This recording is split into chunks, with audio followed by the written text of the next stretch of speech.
eu me chamo Luiz Silva, sou professor, mestre e otorrinolaringologista. Eu estou aqui no centro de treinamento da Kizamec para a gente conversar e mostrar para vocês, usando nossos modelos aqui, tudo que a gente pode falar para vocês sobre a parte de suturas. Então, isso aqui é um dos modelos que a gente tem de sutura para a gente fazer treinamento em superfícies, principalmente na parte de pele. E também nós temos modelos mais fidedignos ainda, que envolve, por exemplo, o membro superior. Temos de face, a gente tem de membro inferior e assim por diante. Então, aqui a gente vai ter que se atentar agora sobre a parte de sutura. Eu tenho que ter algumas considerações rápidas que a gente precisa fazer para a gente executar uma sutura. Em primeiro lugar, é um ferimento causado pelo quê? Foi um ferimento contuso, foi um ferimento cortocontuso, foi um ferimento perfurante. Por que a gente tem que se preocupar com isso? Eu tenho que ter tecido para fazer a reconstrução. Se eu não tenho tecido para fazer reconstrução, eu vou precisar de enxerto. Então, isso vai depender da quantidade de habilidade que o meu médico atendente vai conseguir então executar. Então, dessa forma, a gente vai executar para vocês algumas suturas aqui. Então, a gente vai ter noção de alguns materiais, tá?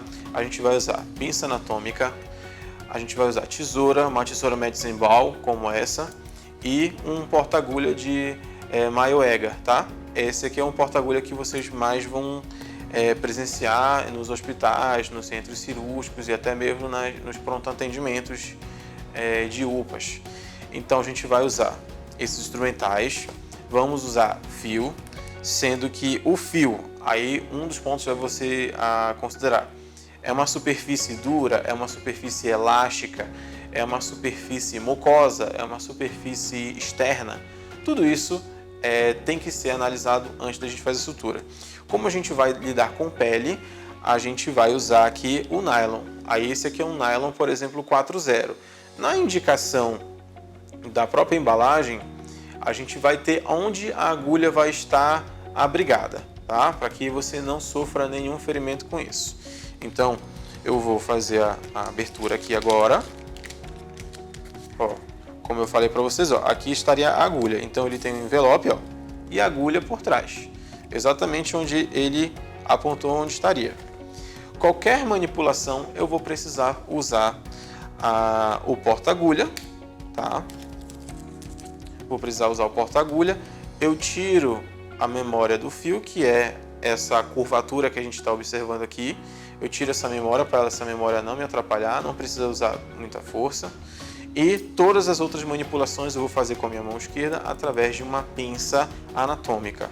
A gente pode usar uma pinça com ou sem dente. Então a gente tem a anatômica sem dente e a anatômica dente de rato. Então, por exemplo, em qualquer um desses ferimentos a gente vai executar uma sutura. A sutura nada mais é do que a aproximação dos tecidos para uma recuperação e cicatrização eficiente. Então, por exemplo, eu vou usar essa linha aqui e a gente vai fazer uma sutura tipo simples. Essa sutura simples, no que ela preconiza? Ela vai preconizar, licença aqui, ela vai preconizar em que eu pegue uma porção de tecido, vamos colocar assim, lá mais ou menos entre 0,5 e 0,4 centímetros em relação à ferida. Se essa ferida estiver infectada, ou seja, vamos supor que alguém se acidentou na rua e se cortou, a gente vai precisar fazer a antisepsia local, tira qualquer detrito que tenha, qualquer sujidade, a gente esteriliza, na verdade a gente faz uma antisepsia, né? A gente usa, por exemplo, a clorexidina aquosa, aí a gente lida com essa região, ou a gente usa a polvidina. Então, a gente, depois de executada a limpeza, a gente então vai fazer o processo de sutura. Então, eu pego mais ou menos aqui em 5 milímetros, tá? Da borda, aí eu vou falar para vocês, eu tenho a borda distal, que é a que está mais longe de mim, e a borda proximal, que é a que está mais perto de mim. Então, eu vou suturar aqui, pegando primeiro a borda proximal, a borda distal, perdão, e depois a borda proximal. Dessa forma, como vocês observam aqui nessa imagem, por exemplo, eu entrei torto. Qual é o problema de eu entrar torto? A minha sutura vai estar torta. E se a minha sutura vai estar torta, eu posso não ter a coaptação. Se eu não tenho coaptação do ferimento, o ferimento vai permanecer aberto. Então, num modelo desse de alta fidedignidade, é ideal que a gente tenha um acesso a essa tecnologia exatamente para a gente conseguir, então, fazer uma técnica adequada, ok? Então, quando a gente fizer o nosso ponto, o primeiro ponto que eu vou dar aqui vai ser um ponto simples. Ele nada mais é do que a passagem uma vez pelo ferimento de entrada e saída, executando apenas um ponto. Então, a gente vai ter aqui a borda proximal, a borda distal e o meu ferimento ele vai ser fechado através de uma linha que vai ficar perpendicular. Daí, a gente pode, você por exemplo, pode pegar e mensurar isso aqui. Então, aqui eu consigo ver, olha, eu peguei pouco tecido proximal, distal, eu peguei pouco tecido razoável proximal. Então, por exemplo, ainda não está bem efetivo aqui. Então, eu vou e refaço esse ponto. Isso eu estou falando para vocês de forma até exaustiva para que a gente faça a melhor sutura possível. Por quê? É treinamento. Se a gente não faz um treinamento adequado, o paciente que vai ter o problema. Então, ó, agora eu vou pegar um pouco mais de tecido distal e a mesma quantidade proximal. Pronto. Aqui eu vou precisar manipular sempre com o porta-agulha e a pinça anatômica. Então eu tenho que ficar com essa mão firme.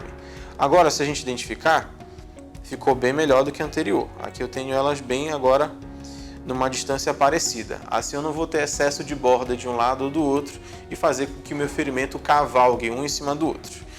Da agora a gente vai dar os nós. O primeiro nó que a gente vai fazer, ele é um nó de contenção. Então esse nó de contenção, ele vai ser feito. A gente vai fazer em qualquer um dos sentidos. Então eu vou fazer um sentido para fora, por exemplo, dando 2 voltas. Então aqui, 1, 2.